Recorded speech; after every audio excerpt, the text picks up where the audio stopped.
everyone, and welcome to episode 69 of Off the Sprue. In this one I'll be showing you the process that I followed to do the canopy masking on Takom's AH-64 Apache. Guys, you might have noticed that there hasn't been any videos for a while. The reason is I was ill for a few days. Hopefully my voice doesn't sound too croaky. In this video and the next one, I'll be looking at the process that I followed to mask the canopy and add some of the last interior detail to the Apache. In this video, I'll be doing canopy masking and I'll be using masking tape and a hobby knife blade, the good old-fashioned method. I'll also be looking at scratch building a rifle holder. This is something I wanted to do in this video as well, but due to length constraints I decided to do that in the next video. So keep in mind this video and the next run in conjunction. This of course is a sponsored build, and let's hear from the sponsor first.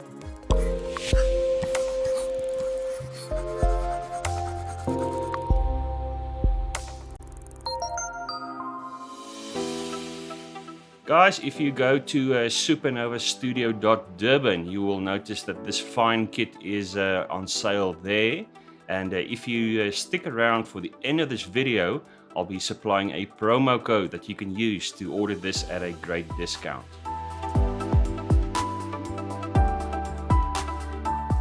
Now, when it comes to canopy masking, the obvious choice will be to go for a set of pre-cut masks. This being for the Little Bird from Kitty Hawk, one of the kits in my stash. And these are all pre-cut, and they're great to use, very convenient.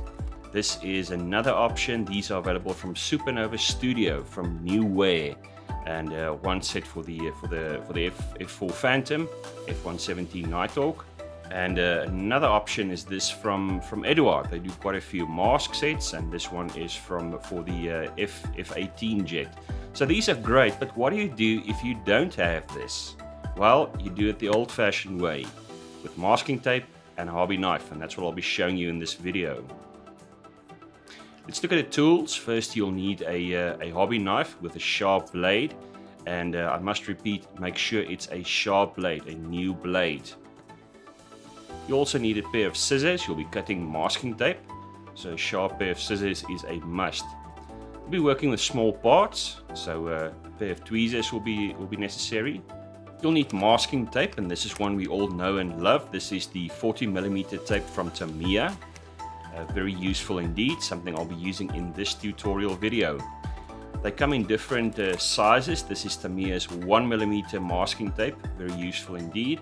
You can also look at other manufacturers. This is from Vallejo. They do a variety of different masking tapes. This one is quite useful. It's flexible masking tape, printed on vinyl. Now, as I said before, you will need a sharp hobby knife blade, and for this type of work I always go ahead and fit a new blade, and in that way I know I've got the best possible cutting edge. The clear parts for the Takom kit is really gorgeous. I mean, these are absolutely flawless, and you can see we've got all this very nice detail molded into these canopy parts. First step, of course, being to cut them from the sprue, and to clear up the necessary parts there, using my side cutters from Red Grass Games for this. Now, clear plastic is pretty much the same as the opaque type, and you can clean this up with a hobby knife, do the necessary sanding if necessary, and make sure that you've got these parts as clean as possible. I always run my fingernail across those edges to feel whether I've sanded away all the necessary leftover sprue parts. First up is this small window between the two seats, and here I'll be using the flexible 1mm masking tape from Vallejo. Now, this was a straightforward matter of just masking out the glass portion. In this case, I used the flexible masking tape from Vallejo just to use around those round corners, and carefully applying this to the glass section so that I can spray the frame. And there we go. The window is properly masked on both sides, and I can go ahead and spray this. I'll be using the same color as I used on the interior, in this case using my black primer from Vallejo, and I'm spraying this on very thinly, just to cover that frame portions there. And once this is dry, you'll see it's very easy to just peel away the masking. Guys, this is straightforward stuff. I'm sure most of us have done this at some point, whether you're building vehicles or aircraft. The main thing is to make sure that you properly mask this accurately, so as not to miss any spots. Also be careful when you remove the masking tape that you don't scratch up that nice clear part. And there we go, removing the last section of masking tape, and there you can see that frame has been perfectly masked and painted, and this is ready to go into the model. I first do a test fit just to make sure that I know how this is going to fit in place. Pretty much a friction fit there, you almost don't need any glue. Once I'm happy with this, I'm going to use Ultra Glue from Ammo Meg. This is a great adhesive to use on clear parts. It won't cause the whitening that you see when you use super glues or styrene glues, and I can highly recommend Ultra Glue for your clear parts. Next, I'm going to start masking the canopy parts. Now, fortunately, these are quite big on the 35 scale Takom Apache, and there they go. They're all cleaned up and ready to take the adhesive. Now, we'll need to mask both the inside and the outside, so keep that in mind. And I'm going to use 40mm masking tape from Tamiya. First step is to take a piece and cover the entire side of the canopy there. That's the section we're working with now, making sure that the adhesive is properly fitted to the clear part. This is not something that you rush. You take your time with this, and just make sure that there are no gaps that paint can leak through later. And I also used my fingernail just to make sure that that frame is properly covered with a masking tape. You can actually feel where the edges of the frame is on these parts. Keep on working the masking tape into all those gaps. There you go. This is now ready, and I can start cutting away. Now, always make sure that you fit a new hobby knife blade when doing this sort of precision cutting. One of the mistakes I made earlier was to always apply too much pressure, and I ended up cutting up the clear part as well. So you can rather run the hobby knife blade across the masking tape a few times and progressively make the cut that way, rather than forcing the hobby knife in and scratching up the clear part. So be very careful when you do this. Multiple cuts might be necessary. You can see there I'm starting to peel the masking tape away. Actually, it looks quite nice and neat and tidy. There we go, up to the edge. It's starting to tear there, so we will probably have to do some more careful cutting on that little section there, just to make sure that the masking tape is properly cut through. The same on the rear of that frame. Just run the hobby knife blade across that masking tape a few more times, making sure that it's properly cut. There we go. Nice, neat cut. So there we go. The outside of the canopy has been masked, and this is now ready for paint. Guys, now cuts aren't always all that straight. For instance, this line at the top, this will need fixing. And for this, I'm going to use 2mm masking tape, just a thinner type of masking tape. Applying a little strip to the top there, just making sure that line is perfect.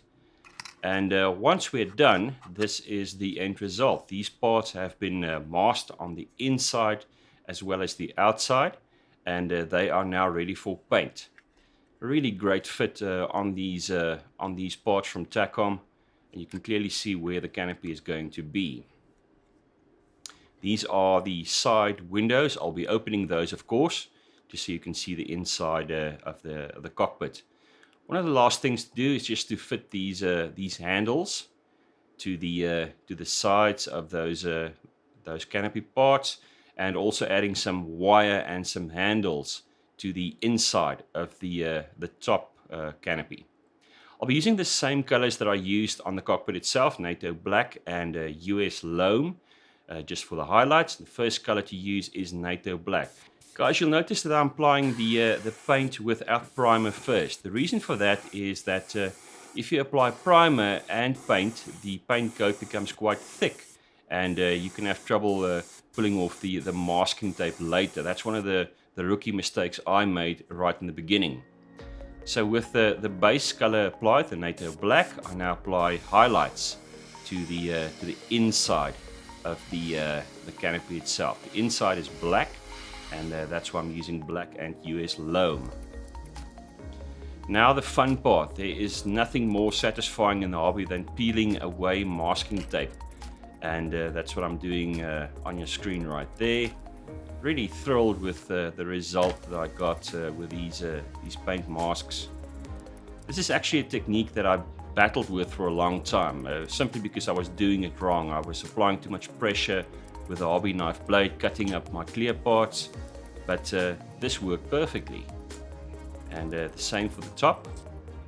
If at this stage you do find that you missed a spot along the edge, it's very easy to just fix that with a thin brush. But honestly, I'm very happy with this so far. The remaining part is at the back there, just using the tip of the hobby knife blade just to lift the masking tape, and then using my tweezers just to carefully pull that away. You can see I use 2mm strips of masking tape there as well, just to make sure that I get straight lines along the edge of those windows, those canopy windows. And yeah, very happy with this indeed. I'm being very careful here not to scratch up the canopy parts themselves. Any scratches at this point will be very visible, so be very careful. And there we go. This has been properly masked, and these parts are now ready to go into the model itself. Guys, do stick around for the next video, because I'll be completing this process. I'll be adding some scratch build parts, and we'll also be gluing the canopy parts in place.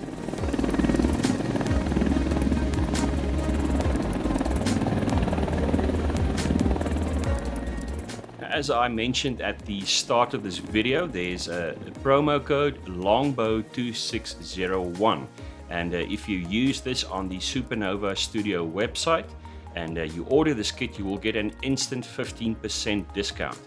This applies to South African customers only, guys, and this is a great opportunity to add this beautiful kit to your stash, so do make use of the opportunity. That is it for video 69. As I said, stick around for video 70 up next, and I'll be completing the process. Thank you for watching, and as always, follow me on Instagram for updates on this build. See you in the next video.